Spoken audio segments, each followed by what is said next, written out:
Ya, perfecto.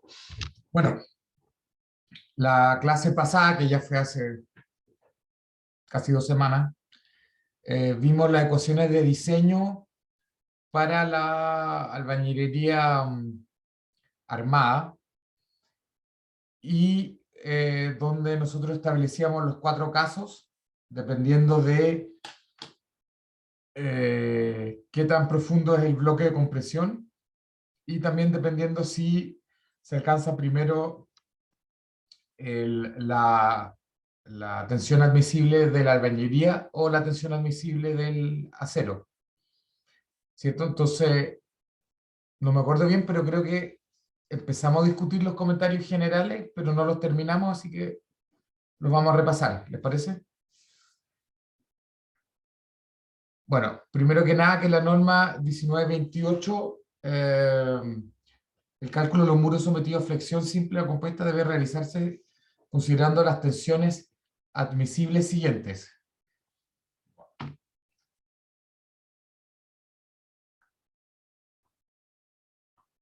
Las tensiones admisibles siguientes: 0,33 F'M con inspección especializada y la mitad para la no especializada.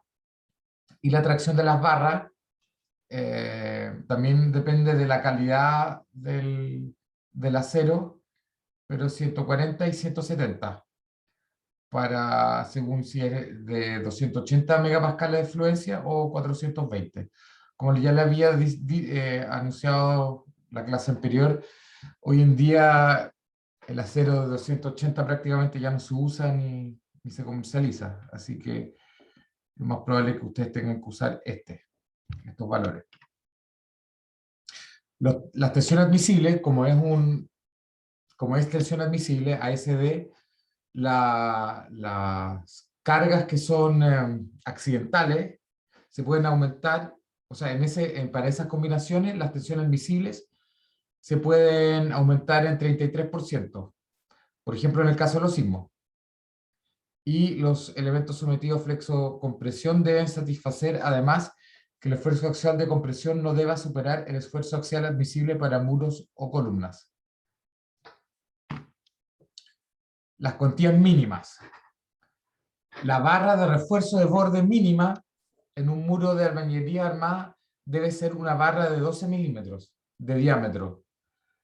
Además, la cuantía de esfuerzo vertical distribuido a lo largo del muro no debe ser inferior a un 0,6 por mil. De este recuento se considera tanto las barras de borde como las barras verticales distribuidas en el interior del paño de albañilería.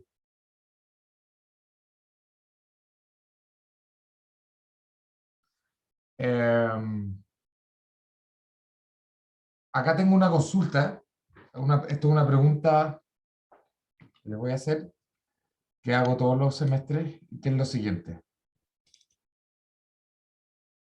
Pregunta: ¿por qué se dispone de una armadura mínima? Lo que estábamos diciendo en esa... Si tenemos un muro y estamos sometidos a flexocompresión, ¿por qué requerimos disponer de una armadura mínima? Esto es lo mismo para hormigón. ¿Por qué lo pregunto?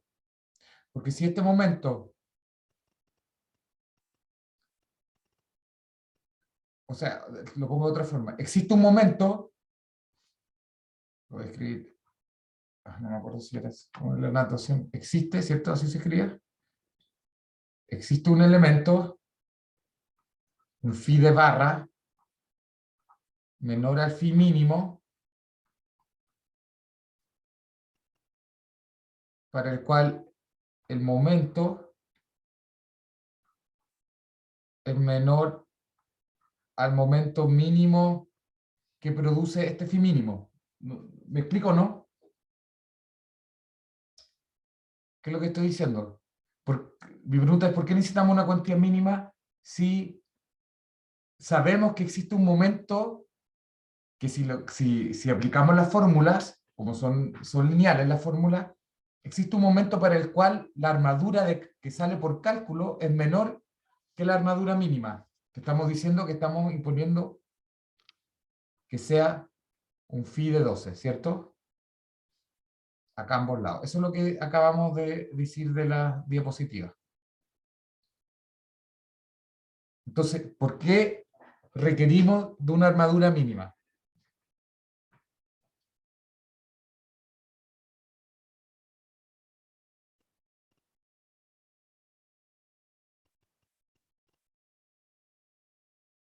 ¿Por qué disponemos de una armadura mínima en hormigón? Por ejemplo, una viga de hormigón.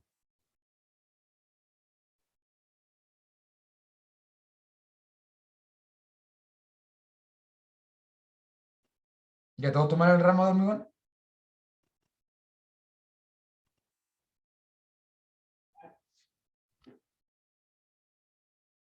Estoy solo parece.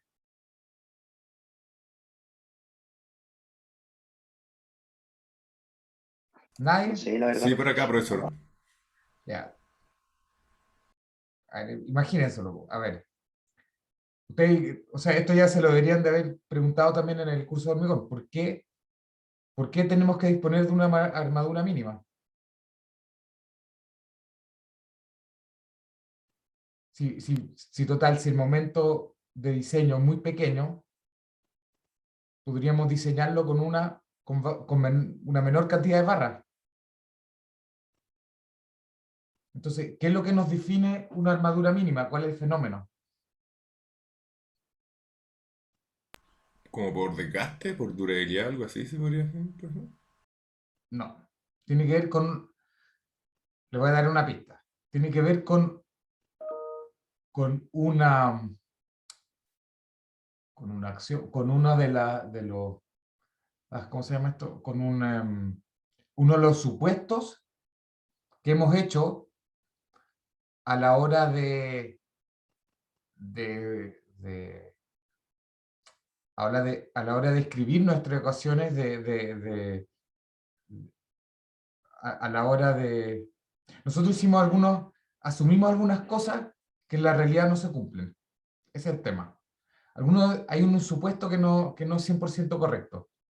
Y ese nos conlleva a que necesitamos una armadura mínima. ¿Cuál será? Y tiene que ver con los materiales.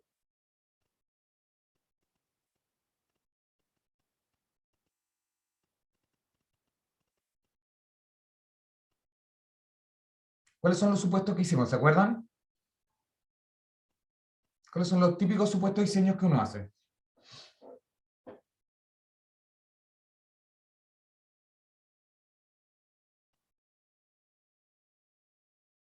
Para la albañilería. ¿Qué supuesto hicimos? Antes de empezar a escribir las ecuaciones. A ver, algunos de los supuestos.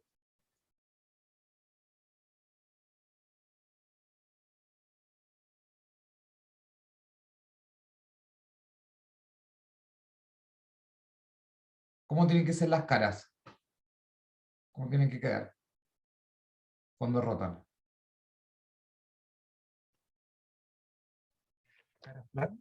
Caras planas. ¿Por qué? Por Navier, ¿cierto?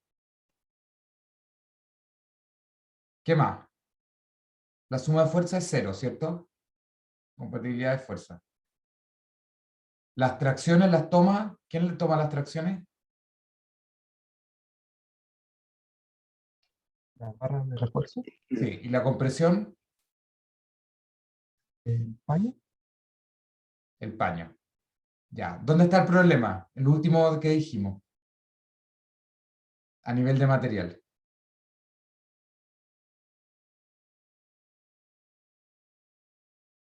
¿Dónde está el error en nuestro supuesto?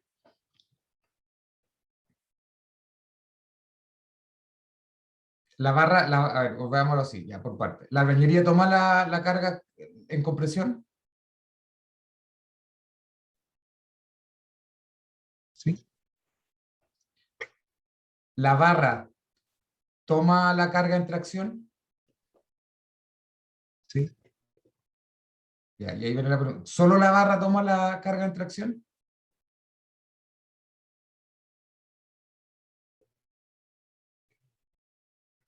por hipótesis, podría ser que sí. Bien, pero ahí está la clave, por hipótesis. Pero en la realidad, ¿solo la barra toma la tracción? El No. recubrimiento también toma, o sea, lo que está antes de la barra también toma tracción. Exacto. Y ahí está el medio del asunto. El supuesto solo es verdad si la albañilería ya está fisurada y no puede tomar la tracción. Pero para cargas bajas, antes de fisurarse, ¿cierto?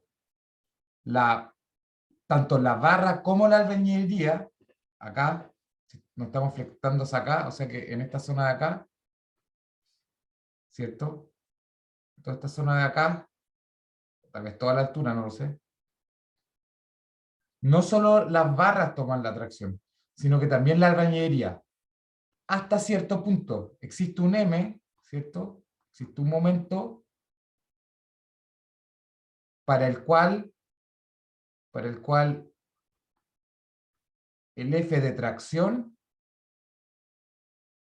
es menor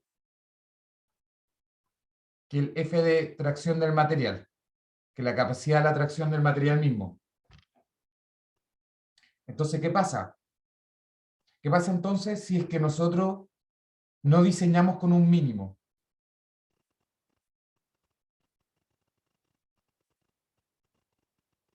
Para cargas chicas no pasaría nada. Pero si se llega a exceder la carga a este M, nosotros tendríamos una falla frágil. Porque como pusimos armadura menor, en el momento que ustedes sobrepasen la tensión acá, que es capaz de tomar esa armadura, ese Fi menor a Fi 12, esta barra no podría, como fue diseñada para un menor momento, esta barra ni siquiera sería capaz de fluir. Podría llegar muy rápido a la rotura.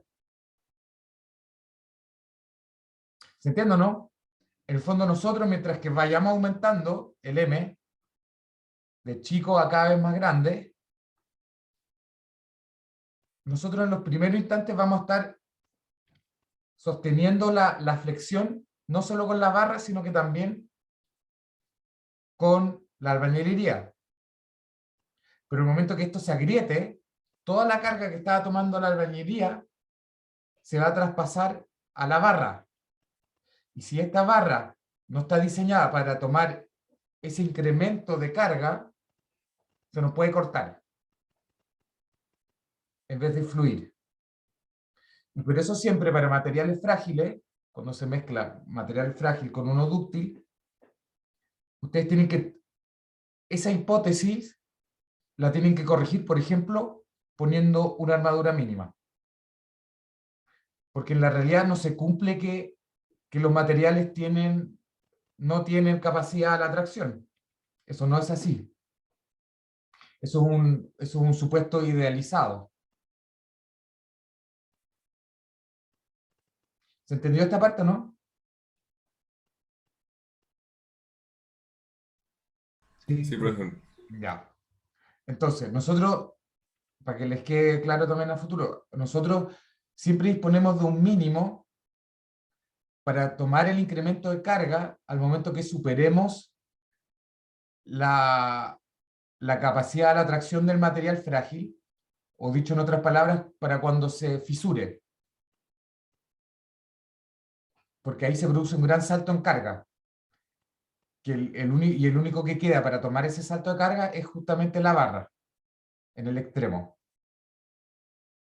Y por eso se disponen de armaduras mínimas. Ya, con eso vamos a volver a la presentación. Entonces, habíamos dicho que necesitamos una barra de 12 en las puntas, hay que repartir, y la cuantía tiene que ser del muro al menos de la vertical, de 0,6 por 1000. Y en este recuento podemos añadir las barras de punta. No solo son las barras de repartición las que tienen que cumplir 0,6, sino que podemos incluir las barras de los bordes, eso estamos diciendo.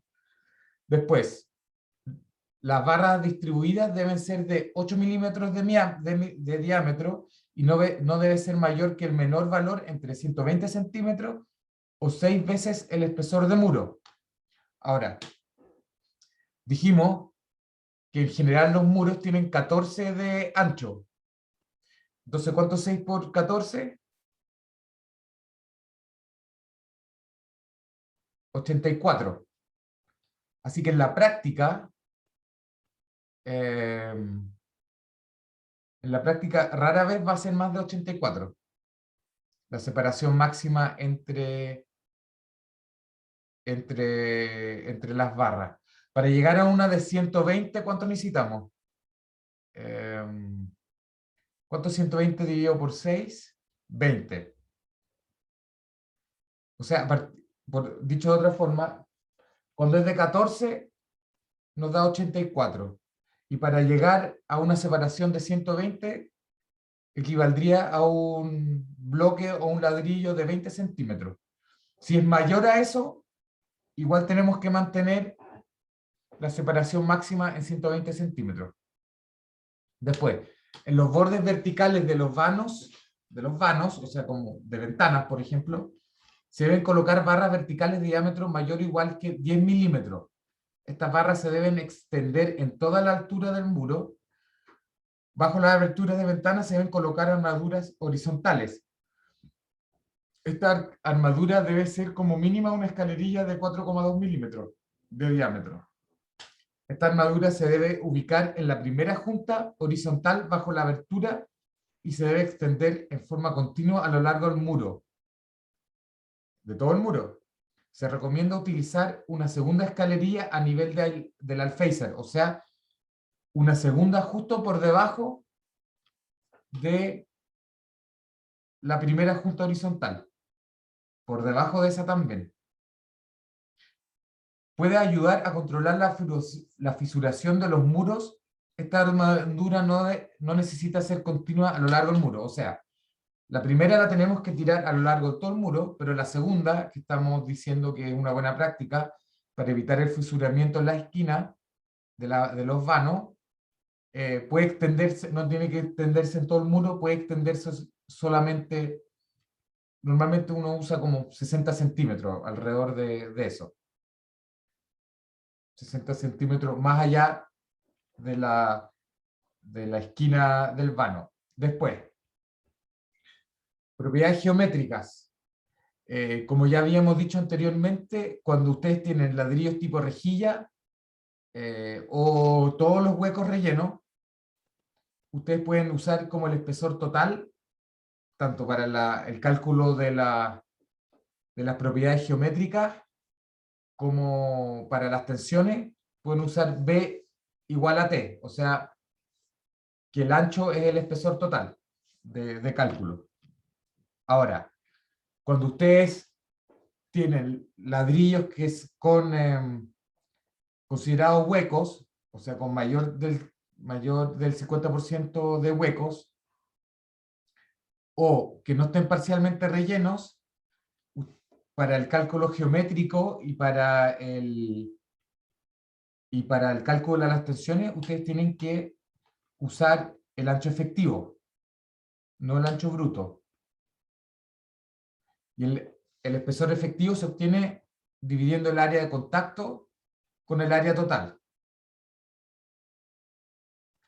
El área de contacto depende de la forma que se materializa la junta horizontal del mortero y de la separación entre los huecos con hormigón de relleno. Eso ya lo vimos, lo vimos gráficamente, cómo ustedes pueden determinar eso. Después, para muros sometidos a flexión en que no se llenan todos los huecos, la norma establece que debe considerarse la posible existencia de huecos sin llenar en la zona comprimida. En caso que así fuese, se debe usar el área comprimida efectiva y el menor valor de F'M que resulte de ensayar prismas con y sin huecos rellenos. En el fondo por este lado también hay un castigo cuando uno construye sin relleno total de huecos. Ya contestamos la pregunta, ¿se acuerdan de entonces ¿Por qué no diseñamos con todos los huecos rellenos? Bueno, porque por ejemplo para estructuras pequeñas no vale la pena, es un gasto adicional. Entonces, si uno quiere ahorrar material, obviamente conviene no usar relleno total de huecos. Eso sí, complica un poco la verificación. Eso es así. Luego, el módulo de elasticidad es para la albañilería con relleno total o ladrillos de rejilla. Es 700 por F'M, por la resistencia prismática. Y en el caso de los bloques, 800. O sea, disculpen, yo me confundí. En el fondo, cuando es de ladrillo es 700 y cuando es de bloque es 800. Y el módulo de elasticidad es 0,3 EM. Ahora, si ustedes hacen el cálculo eh, como si fuese un material isotrópico y con un Poisson de 0,2, que es más o menos el valor de Poisson de la albañilería, al igual que del hormigón, ustedes se darán cuenta que este valor no sería 0,3, porque el Poisson también depende de la rigidez del módulo de Young. ¿Qué les indica esto? Que si ustedes usan la fórmula isotrópica, no les dé este valor, da un poco más alto. ¿Qué es lo que les indica? Bueno, que el material no es isotrópico, como ya lo habíamos adelantado. ¿Qué más? Cuando en la combinación de carga actúa la acción sísmica, el momento sísmico que resulta al aplicar las disposiciones de la norma 4, NSH 433 se deben reducir al 50% para determinar el valor de MS.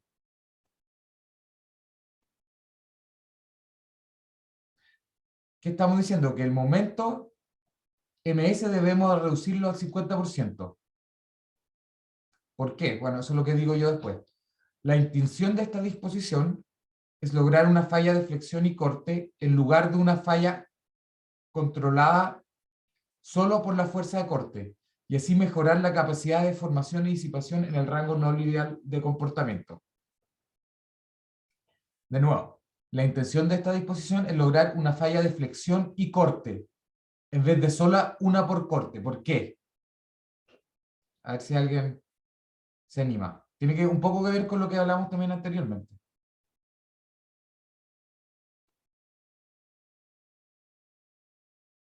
¿Por qué queremos imponer? A ver, primero que nada, ¿qué es lo que logramos reduciendo el momento?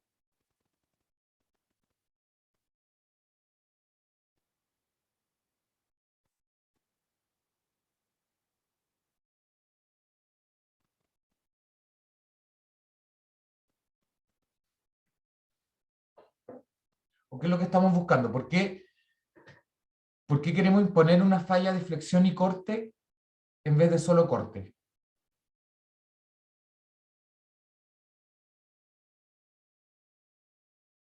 ¿Qué pasa cuando reduzco el momento al 50%?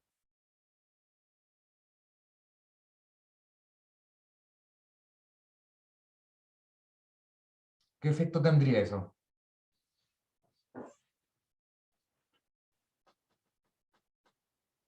¿Qué pasa si ustedes diseñan una viga y ocupan la mitad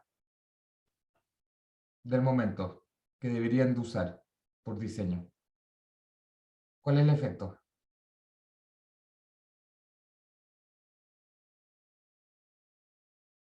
¿Nadie? Se reduce obviamente la cuantía, el diámetro que ustedes requieren, la cantidad de acero, ¿cierto? Entonces, al venir un sismo, la probabilidad que ustedes excedan ese 50% de MS aumenta, por lo cual es más probable que ustedes logren una falla por flexión, o sea, se inicia la falla por flexión, la fluencia por flexión. Y obviamente es probable que también se inicie el daño por corte. ¿Por qué preferimos eso a solo tener corte? ¿Qué pasa cómo son las fallas de corte?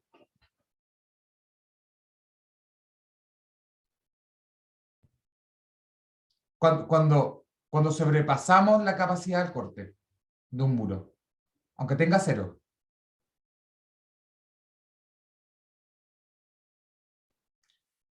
En general las fallas por corte son frágiles. Entonces, si tenemos una falla de solo corte, la posibilidad de que tenemos un menor nivel de seguridad a que si ya tenemos el muro, influencia por flexión y corte. Es por eso. Obtenemos una falla más controlada. Ese es en el fondo el sentido de esta disposición. Entonces vamos a obtener una falla más controlada que va a ser de flexión y corte en vez de solo corte, la cual es una falla por naturaleza frágil. Ya. Y por último, al despreciar la contribución de las barras verticales distribuidas en el interior del muro, se incrementa la armadura de borde, más allá de la estrictamente necesaria para resistir el momento solicitante de MS. Esta situación favorece la posibilidad de que ocurra una falla controlada por la fuerza de corte. De nuevo, esto apunta un poco a lo mismo. ¿Se entiende? ¿Se entendió esta parte o no? ¿Alguna consulta?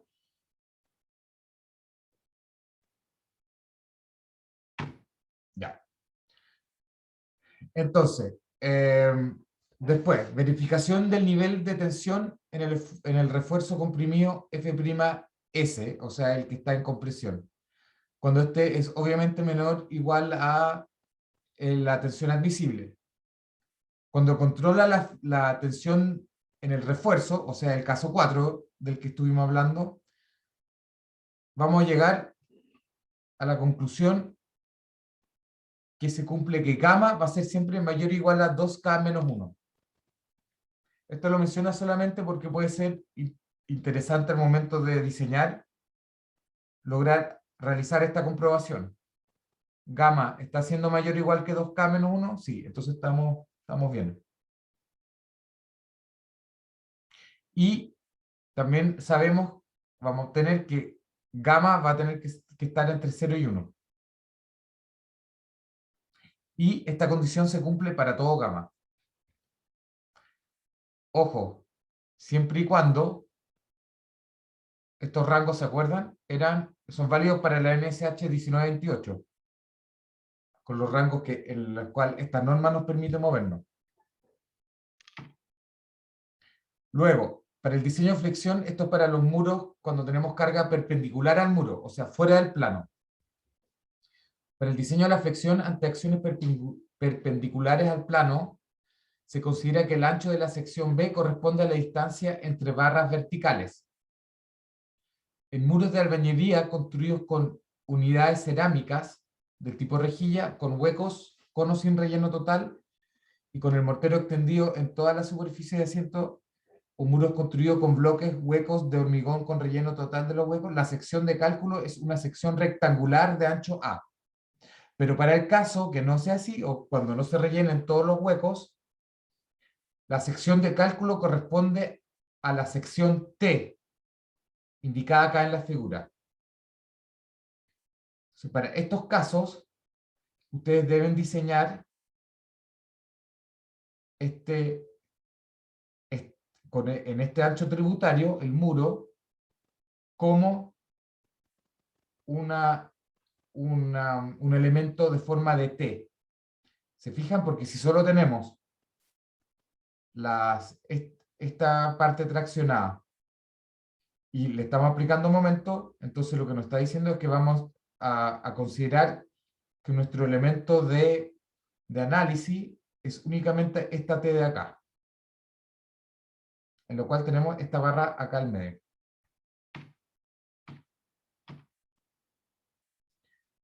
Después, en el diseño de una sección T solo se puede usar las ecuaciones de una sección rectangular o ancho A cuando la profundidad del bloque obviamente es menor menor o igual que el ala TF, la que habíamos indicado acá, que este ala. Solo en ese caso pasamos de nuevo a las ecuaciones que usamos normalmente. Cuando la profundidad del bloque de compresión es mayor que TF, parte del alma de la sección T estará comprimida, contribuyendo en la capacidad resistente de la sección, lo que obliga a replantear las ecuaciones de diseño, considerando esta contribución. Eso, este problema ya se los pasé, los vamos a ver en un auxiliar. Y con eso, lo que ustedes tienen que generar es este gráfico. Y con eso pasamos, ya salimos de el diseño a flexión, flexo-compresión, y vamos a pasar al diseño debido a corte. ¿Hasta acá alguna consulta? ¿Alguna pregunta?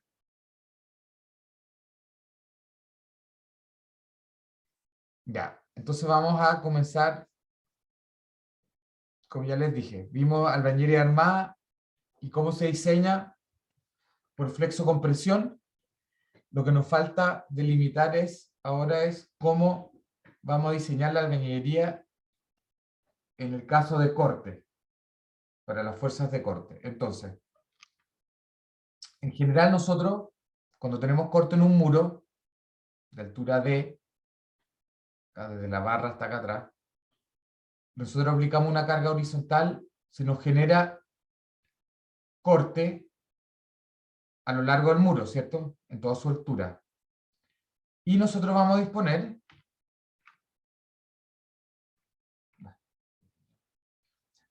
disponer tanto de la contribución de la albañilería, como también la contribución de las barras de acero que están separadas a una distancia S.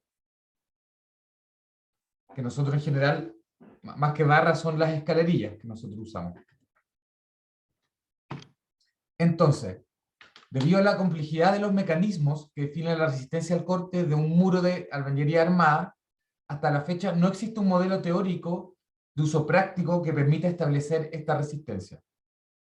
¿Qué es lo que dice esta frase? En el fondo dice que la interacción de todos estos componentes es tan complejo que no existe una fórmula general en la cual nosotros le entreguemos todos los parámetros, la altura del muro, el S, lo que me está contribuyendo la barra, lo que están tomando las barras horizontales en carga, etc.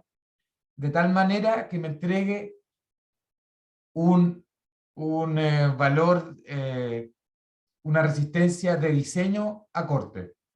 Eso es lo que está diciendo esta frase.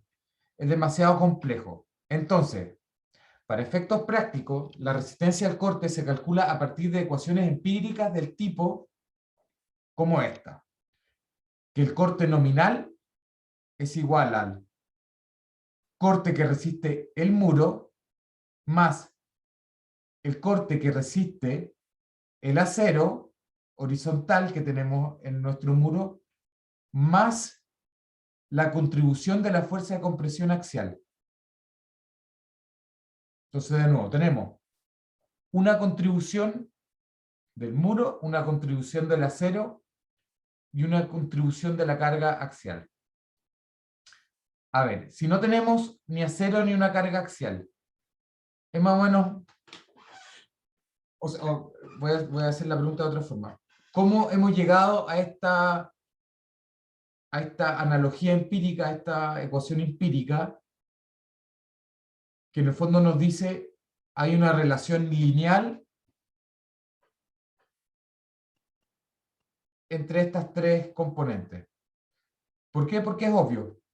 El muro, sin tener estas contribuciones, resiste una cierta cantidad de corte. Y también hemos observado, es totalmente observable empíricamente, que si nosotros le añadimos refuerzo de acero, aumenta la resistencia total del muro, la resistencia nominal al corte. Y nosotros lo que estamos diciendo es que podemos generar esta ecuación empírica sumándola. Ahora, ¿esto corresponde a la realidad? No, y no necesariamente, por lo que dijimos en este párrafo acá. Esto es una simplificación, porque no tenemos un modelo teórico que puede integrar todas las complejidades y, de todas formas, no es del todo lineal estas relaciones. Pero nosotros, por un tema empírico y práctico, sobre todo práctico acá, así es como las hemos armado. Y por último, tenemos también una contribución que se genera al tener una fuerza axial de compresión en el muro. ¿Por qué se da eso? Porque entender que uno obtiene una mayor resistencia al corte al añadir acero es fácil es bastante intuitivo, ¿cierto? Pero ¿por qué obtenemos mayor resistencia también al corte al comprimir el muro?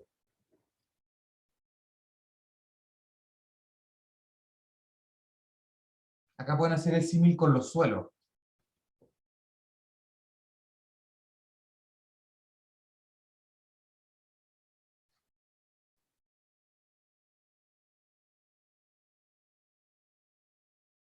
¿Por qué la fuerza axial? ¿Por qué si yo le pongo una carga acá vertical, genero más resistencia al corte?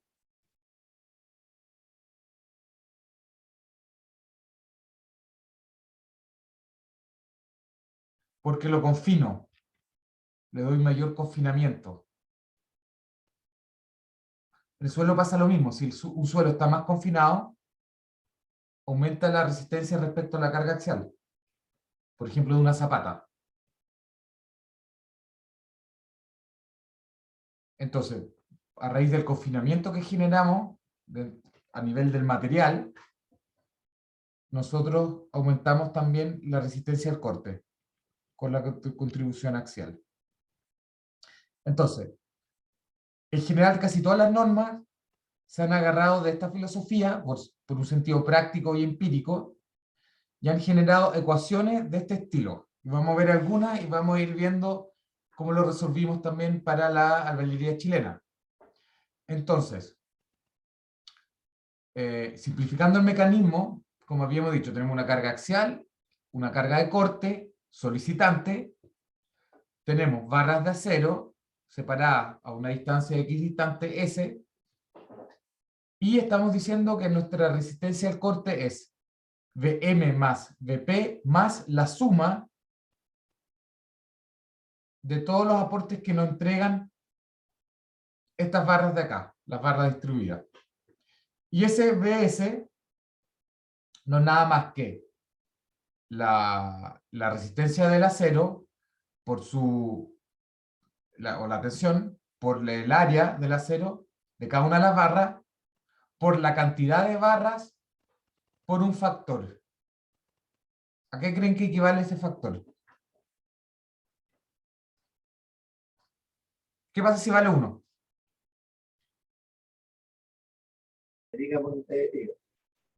Disculpa.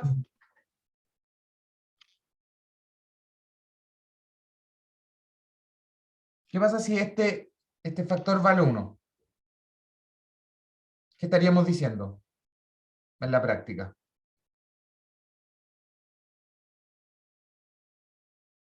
Estaríamos diciendo que todas las barras están contribuyendo de igual manera y con su máxima capacidad, ¿cierto? Ahora, ustedes ya intuirán que este número en el diseño nunca es 1. Probablemente sea menor que 1. ¿Por qué? Porque obviamente no todas las barras aportan lo mismo cuando están distribuidas. ¿Se acuerdan dónde empieza normalmente la fisura del corte?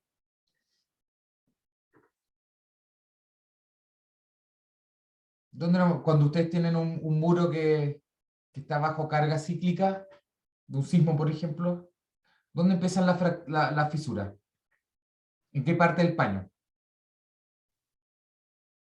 La parte inferior. No, más al medio, ¿cierto? Ok. La X se empieza a generar más al medio. Se extiende después, empieza como en esta zona de acá, pero obviamente sí, pues depende del nivel de carga. Después, conforme vaya aumentando la carga, se va extendiendo hacia los bordes. Muy bien. Pero eso es un punto importante.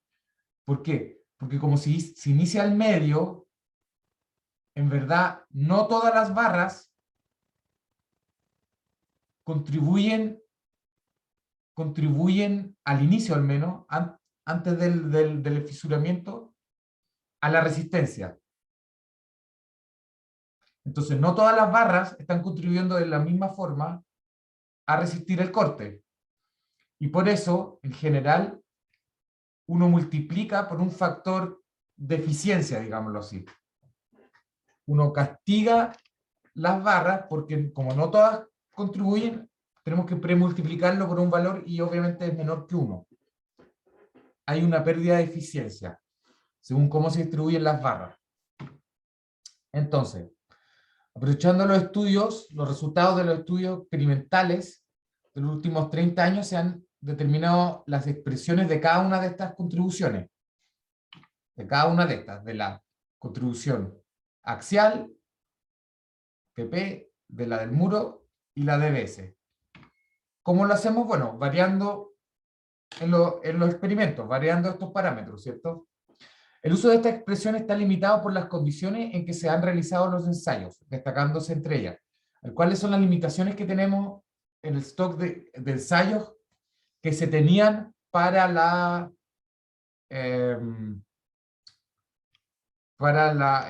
elaboración de la NSH 1928? Bueno, son estas.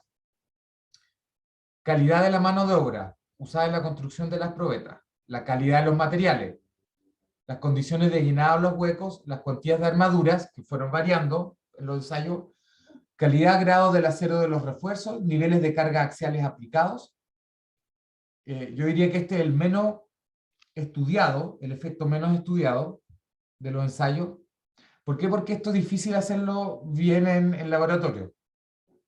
Ir variando esto de forma importante. Y la relación de aspecto de muro,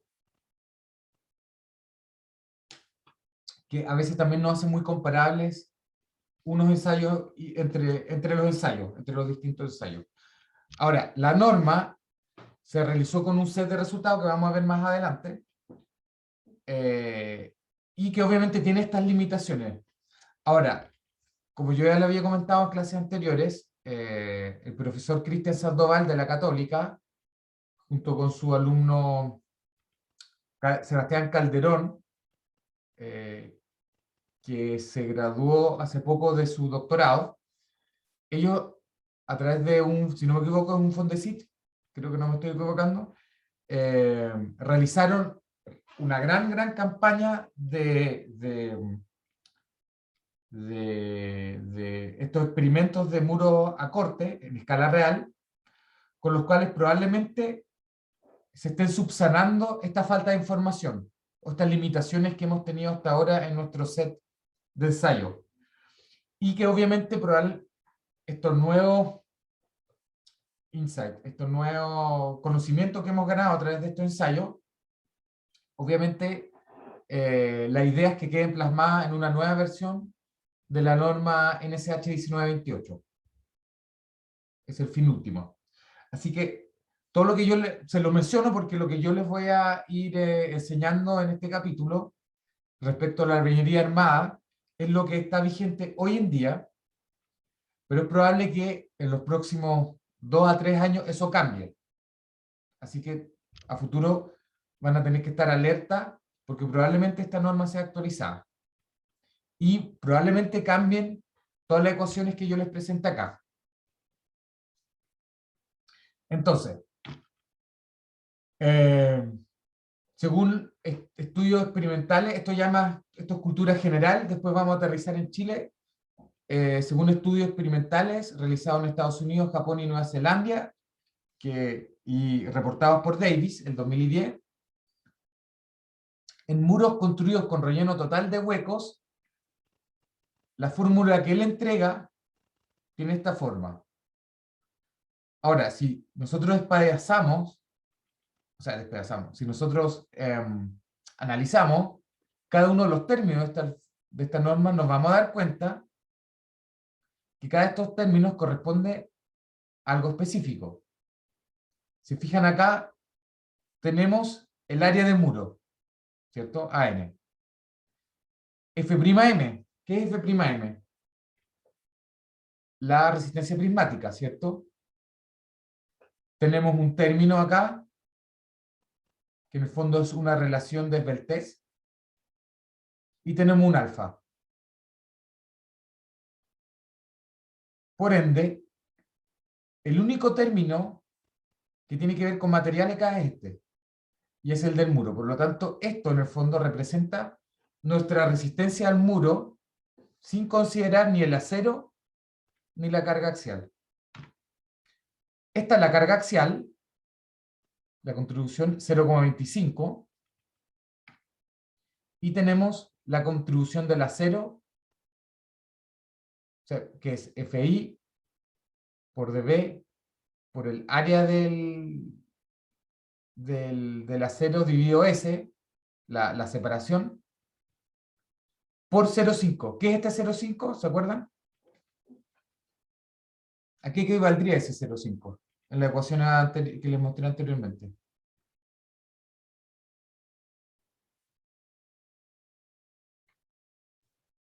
Equivale a esto, al factor de eficiencia.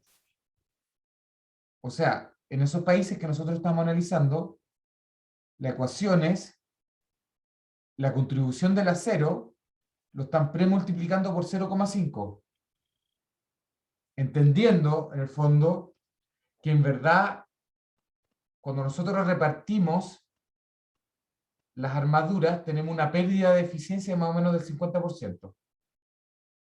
No todas las escalerillas a lo largo del muro contribuyen lo mismo. Eso es lo que estamos diciendo. Ahora, se ponen ciertos límites y según esta relación de Esbeltez, una especie de relación de Esbeltez que es entre el momento que se está aplicando y el corte aplicado o de diseño, de solicitación. Y según esto, bueno, se limita el corte nominal. Ahora, si fijan, ¿es cuando es menor igual o cuando es mayor igual? Ya podrán imaginarse qué es lo que tienen que hacer cuando esta relación está entre estos dos. Obviamente ustedes tienen que interpolarlo.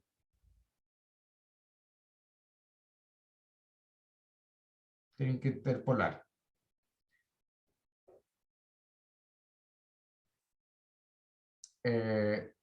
Último comentario. En el fondo, ¿y qué nos dice también? Que el corte nominal es mayor cuando el corte es más relevante que el momento. Eso es lo que nos está diciendo esta relación. Y es menor cuando el momento gana en relevancia. Y, ojo, lo último, como esta ecuación tiene estos valores, ustedes tienen que usar acá las unidades imperiales que se usan en Estados Unidos para usar esta ecuación. ¿Qué les afectará solamente este término? Estas dos, es independiente si es imperial o no. Si se fijan, nosotros estamos multiplicando. Ahora, según los resultados de estudios experimentales realizados en Estados Unidos y Japón, los mismos, tenemos que, bueno, acá les puse cada uno de los componentes, qué es lo que significa. Pero lo importante acá es que el factor de reducción de la contribución de la armería por ductilidad tiene esta forma de acá.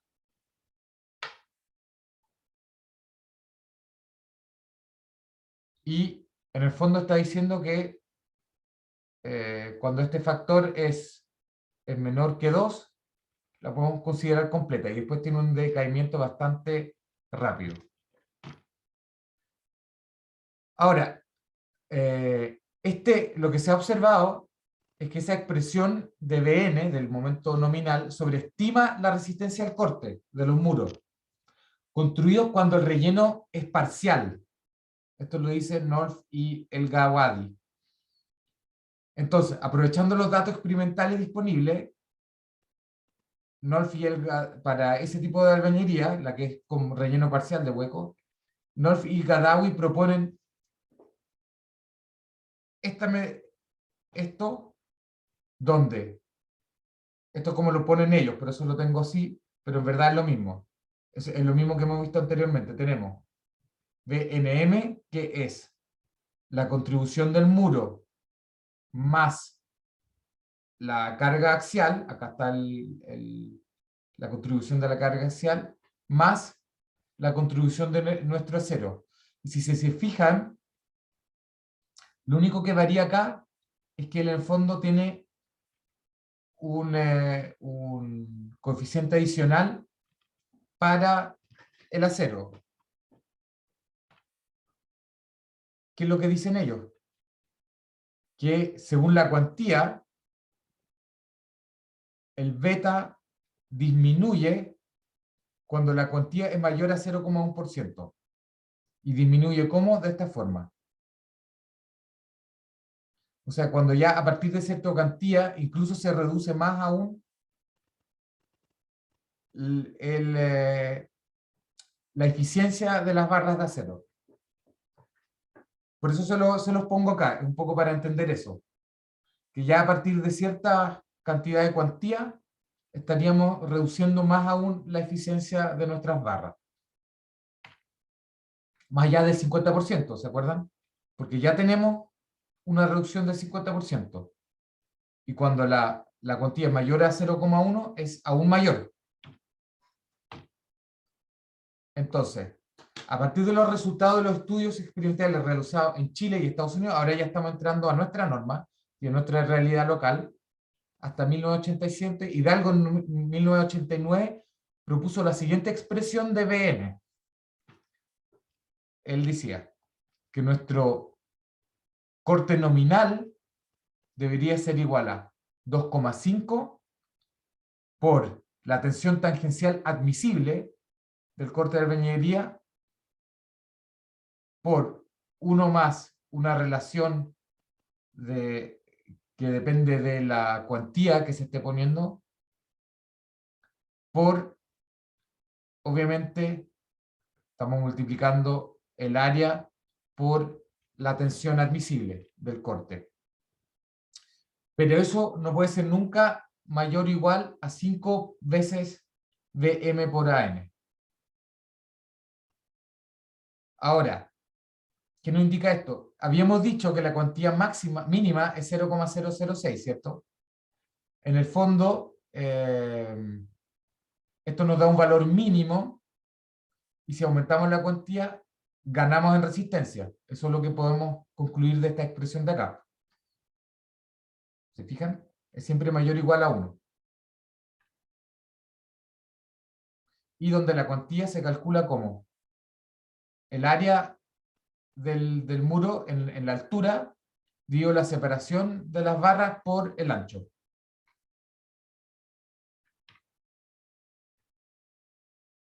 Ahora, según estos resultados, la tensión tangencial admisible al corte, o sea, mejor dicho, la que él usó para establecer esta ecuación, la que él usó es la de la VC del 85. ¿Qué significaba la VC? Significaba, hasta yo ya me olvidé, United Building Code, si no me equivoco, como el código de construcción unificado, que es como un código que se usó hasta por ahí por los 2000 en Estados Unidos, y que pretendía de ser muy general. Después cambió, si no me equivoco, por la IBC, International Building Code, uno internacional que hoy en día todavía se ocupa, sobre todo para grandes obras internacionales, que van más allá de lo que una normativa nacional puede establecer.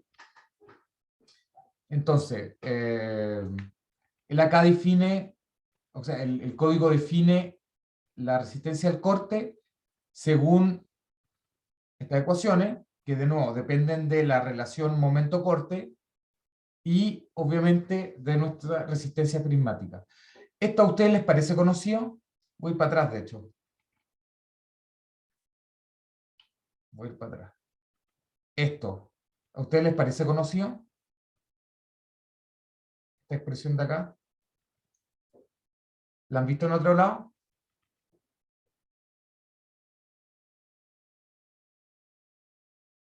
Raíz de la resistencia a compresión para obtener un corte. La resistencia al corte del hormigón. Exactamente, es la misma relación. En el fondo lo que nos está, esto es lo que nos podría indicar, ¿cierto? Es que los materiales frágiles tienen esta relación respecto a su resistencia a la compresión, una raíz. O sea, el crecimiento que nos indica una raíz. Que el crecimiento, conforme incrementamos la capacidad resistente, o sea, en este caso, la resistencia cilíndrica, el aumento de la capacidad del corte no es proporcional, es más lento, ¿cierto? Eso es lo que nos indica una raíz. Ustedes, por mucho que aumenten, y lo mismo es para el hormigón, por mucho que ustedes aumenten la resistencia del hormigón, o en este caso de la albañilería, el corte no crece de la misma manera. No hay una relación lineal entre esos dos parámetros. Por eso la raíz. Quería hacerle el símil con el hormigón para que vean que en ese sentido estos materiales son parecidos. ¿Por qué? Porque son frágiles, son materiales frágiles. Ahora, esto es un resumen un poco de los ensayos en los cuales se basaron las ecuaciones que se usaron en la norma, en la 1928. Vamos a observar una serie de cosas bastante interesantes, que es lo siguiente. Acá abajo tenemos la cuantía, ¿ya? Entonces, este eje equivale a la cuantía, mientras que acá tenemos la relación entre en el fondo, este es la tensión última medida en el ensayo, dividida en la esperada.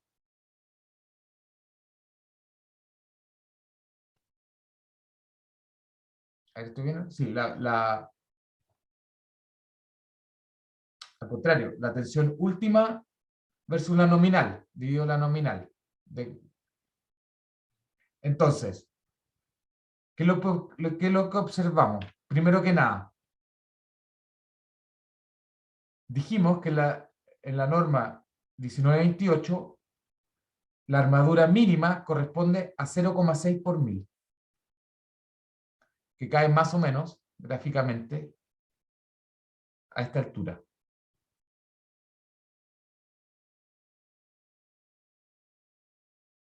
Y dijimos que Hidalgo hizo esta relación, 2,5 bm por 1 más ρh dividido 0,06, que es esta línea de acá. ¿Cómo creen que llegamos a que la armadura mínima es 0,6 por mil?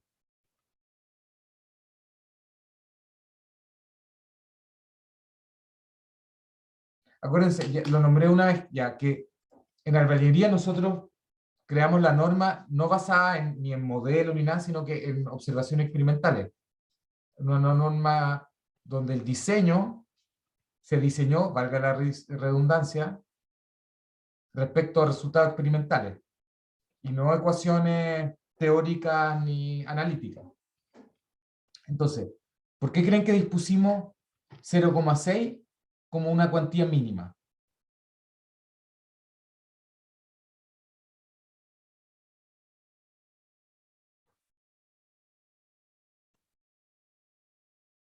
Está en el gráfico. ¿Qué pasa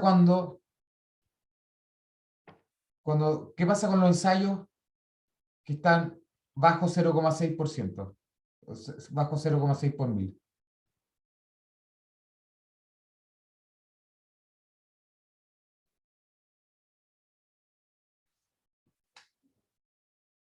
Si se fijan acá, Estos son ensayos parecidos, ¿se fijan? Hechos en distintos lugares y bajo distintas condiciones. Esto es esta es la resistencia. Y observamos que cuando estamos bajo 0,6, si bien hay muchos ensayos que consiguen una resistencia superior a esta expresión, también por alguna razón, por eso le decíamos que es complejo, por alguna razón que todavía no logramos entender bien, o no teóricamente, no hay una expresión analítica para eso, también hay muchos ensayos que quedan debajo. Entonces nosotros no podemos garantizar una resistencia mayor a 2,5 veces la nominal, el valor medido real salido del experimento sea mayor o igual a 2,5 veces esta relación. Entonces acá tenemos una gran variabilidad y hay muchos ensayos que quedan por debajo. En cambio, cuando nuestra cuantía supera los 0,6 por mil, prácticamente nosotros ya, todos los ensayos realizados superan esta relación, y por ende esta relación se hace válida. Entonces, esta relación, el 2,5 Bm1 más ρh dividido 0,06, es solo verdad o solo se cumple para valores de cuantía mayor a 0,6 por mil. Ahora, le hago otra pregunta. ¿Cómo creen que se llegó a esta relación?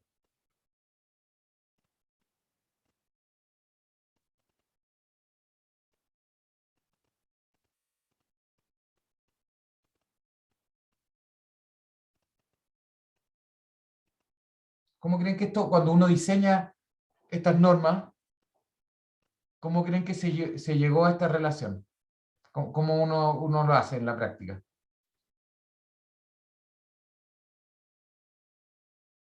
Es arbitraria. Lo único que hizo Hidalgo en el fondo es dibujar acá una línea recta que englobara, más o menos siguiendo esta tendencia de los valores de acá abajo, que englobara todos estos valores, de tal manera que prácticamente todos los valores, excepto este, estén por encima de esta línea.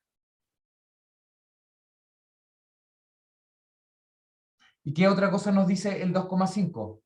Acuérdense que este valor de acá, de 2,5 o superior, 2,5 acá abajo, nos indica que el BU, el corte medido, es mayor al estimado. ¿Qué nos da eso? ¿A qué equivale eso?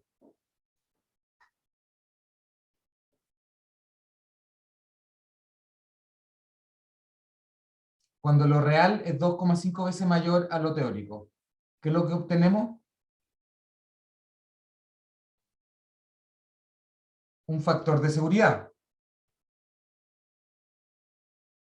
¿Por qué eso es importante? Porque la norma a usted solo le entrega las tensiones admisibles. O sea, los valores que entrega la norma implícitamente ya integran los factores de seguridad del material. Eso acá en la norma chilena. Hay muchas normas internacionales en la cual para la SD, para el diseño SD, a ustedes se le entrega una fórmula para calcular la resistencia nominal y luego ustedes dividen en el gamma en el factor de seguridad. Eso no es así. Y si ustedes no tienen este contexto, esta información histórica de cómo se gestó la norma, ustedes no tendrían cómo estimar cuánto es la resistencia nominal real que ustedes podrían esperar de vuestros muros. Y Entonces, lo que estamos diciendo es que nuestro valor nominal, que salen de las normas, es más o menos 2,5 veces. Tenemos más o menos una sobreresistencia de 150% cuando nosotros diseñamos. Esa es la sobreresistencia que nosotros estamos dejando. Y eso es la nominal, porque la real es probable que sea incluso más alta. ¿Se fijan acá? Esta es la nominal. Pero la real última, que ustedes podrían alcanzar, es incluso potencialmente mayor que eso. Pero no sabemos cuánto va a ser, pues podría ser también esta. Por eso es que uno tira una cierta línea de corte. Ahora, el máximo es 0,6. ¿Se fijan? Y el límite impuesto es 5. En las ecuaciones de Hidalgo. Por eso acá, a partir de acá, empieza a ser punteada. Porque él dijo, bueno, a partir de acá, nosotros vamos a imponer que el límite máximo de esta relación es 5. Entonces nosotros nos movemos entre este valor, que es un poco más de que 2,5, a 5. Esa es la resistencia nominal que nosotros podríamos esperar. Y, por último, destacar que bueno, esto es lo que yo les decía, que esto más o menos, que estas resistencias de acá, ¿por qué las estoy marcando? Que es más o menos esta zona de acá. Estas son las resistencias que equivalen a nuestra realidad chilena.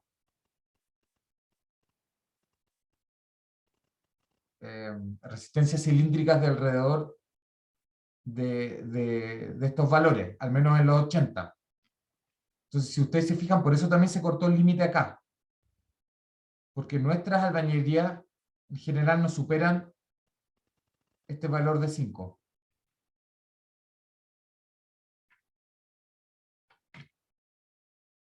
Ya. Entonces, de la figura anterior se puede destacar que las ecuaciones propuestas por Hidalgo, a ver, ¿qué cosas podemos destacar? Representan los resultados experimentales realizados en Chile mientras la cuantía de armadura horizontal sea mayor o igual al mínimo exigido de la norma, que es el 0,6 por 1000. Es un mal estimador de la resistencia al corte, como vimos. Es un mal estimador. ¿Se fijan? Lo estima, lo subestima. Es un mal estimador. Sobre todo cuando la cuantía es menor a 0,6 por 1000. Si se compara la fuerza de corte resistente que resulta de la ecuación de la fuerza de corte admisible que resulta al aplicar la norma, el factor de seguridad que está implícito en la norma es mayor que 2,5, resultando del orden de este valor cuando ρh es del orden mínimo de 0,6 por 1000. Así que si bien esto la norma no lo menciona explícitamente, nosotros acá de la información histórica que tenemos lo podemos deducir. Implícitamente la norma trae un 2,5 aproximadamente de factor de seguridad. Y para valores de ρh menores que el mínimo, recomendado por la norma 1928, el valor de Fs es menor que 2,5. Y como nuestro factor de seguridad, según esa expresión, disminuye que el 2,5, es que se limitó justamente la cuantía mínima a un 0,6 por 1000. ¿Por qué? Porque de alguna forma se nos indetermina. Ya no podemos asegurar que el factor de seguridad se mantenga por encima de los 2,5, que un valor de 2,5. Son las 13:13. Vamos a terminar después de estas diapositivas. Entonces, la relación entre la tensión de corte máxima de los muros construidos con unidades cerámicas y la tensión admisible recomendada. Tenemos esta recopilación de información de Silva del 2005, y donde se realizaron, hay un set de ensayo sin cuantía, con cuantía entre 0,2 y 0,4 por 1000, y algunos con 0,6 por 1000. Y como ustedes observan, de estos límites, ¿qué nos indica este límite? De nuevo, si el valor es bajo 1, en el fondo el valor medido resulta menor que el estimado por la expresión. Sin embargo, y Silva separa, esto es un nota al margen, entre la estimada por la VS, que es la que usó Hidalgo también, y la de la 1928. Si se fijan, la de la 1928 la sobreestima más aún que la VC. Dicho eso, como se fijan acá, nuevamente, cuando la cuantía es 0 o es menor a 0,6, en general obtenemos factores de seguridad menor a 2,5, aunque sean superiores a 1, pero 1 para nosotros, para diseñar, es un piso muy bajo. Y como lo definimos un piso de 2,5, solamente, y para todos los resultados de la NSH 1928, obtenemos un valor de seguridad mayor a 2,5. Y al aplicar la VC, igual obtenemos factores de seguridad mayores a 2, por lo cual yo creo que con eso ya nos podemos quedar tranquilos. Eso es lo que nos dice esta recopilación de datos. Después, tenemos otros sets de ensayos de distintos autores, los de acá abajo, donde tenemos ensayos entre 0 y 0,34. Pero estos son con bloques. Las anteriores eran para muros de unidades cerámicas y este es para muros con bloques. Y observamos que en general las ecuaciones nos entregan valores mayores a 2,5, lo que también nos indicaría que para bloques ese valor de 0,6 no es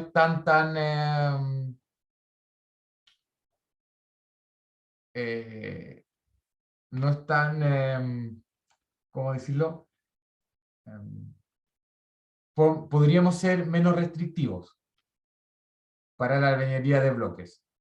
Si se fijan, la gran mayoría logra valores encima de 2,5.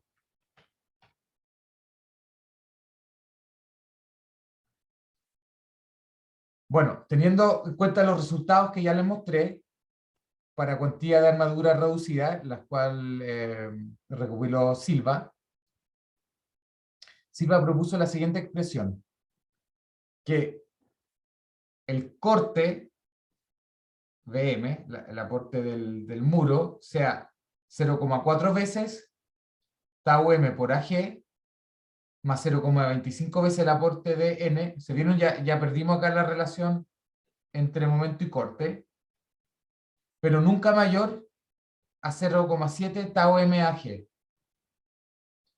Y el acero 0,5 por ρ por gamma HI por T, y acá discriminando entre cuál es el mínimo, si el largo o la altura del muro. Así que él no castiga tanto, castiga solo en un 50% la efectividad de la armadura de corte. Lo último, antes de terminar la clase, lo siguiente. ¿Por qué se estaría limitando o por qué hay que limitar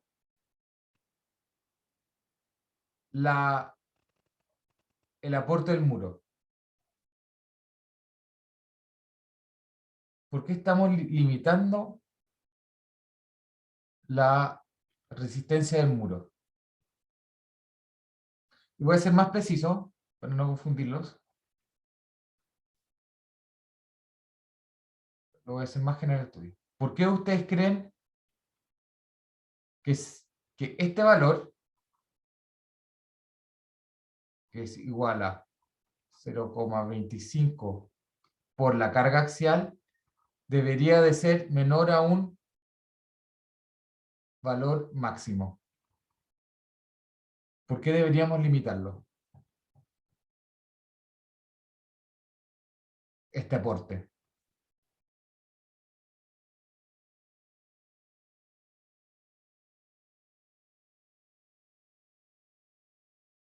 ¿Qué es lo que dijimos? ¿Qué pasa cuando no tenemos carga axial? No tenemos contribución adicional del muro, ¿cierto? De resistencia.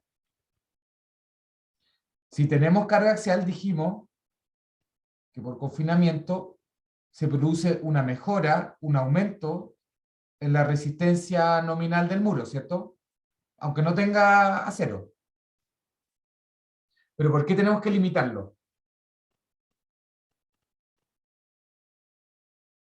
Porque si lo dejamos abierto, ¿qué es lo que yo podría hacer? Yo podría ponerle un N muy, muy grande. ¿Qué pasaría en ese caso?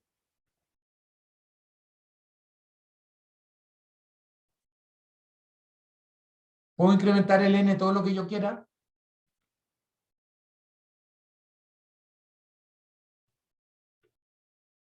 Podría ser, profe, que no sé qué podría ocurrir que haya primero una falla por compresión. Exacto. Si nos aumentamos mucho la carga, vamos a llegar, es una realidad y una realidad comprobada empíricamente, que aumentando la carga axial se produce una mejora, un aumento en la resistencia nominal del corte. Eso está claro. Pero tiene sus límites, porque si nosotros excedemos un cierto threshold, una cierta holgura de este valor, podemos entrar en un caso que sea desfavorable, que es el que nosotros, por culpa del aumento de carga, en vez de conseguir una mejora en la resistencia nominal del corte, obtengamos fisuras por compresión o una falla por compresión, o incluso simplemente una falla debido a pandeo de Euler, fuera del plano. Entonces sí, vamos a admitir una mejora en la resistencia del corte debido a la carga axial, eso es algo empírico, pero tiene que estar limitada, porque existe una cierta carga por sobre la cual nosotros en vez de ganar resistencia podríamos estar provocando un daño. En el fondo un aplastamiento del muro. Entonces, eso es lo que queremos evitar. Más allá de eso, queremos evitar fisuras en el muro, porque una vez, ya dijimos, una vez que está fisurado, perdemos toda la capacidad de carga de los muros. Entonces, eso. Bueno, vamos a terminar la clase hasta acá.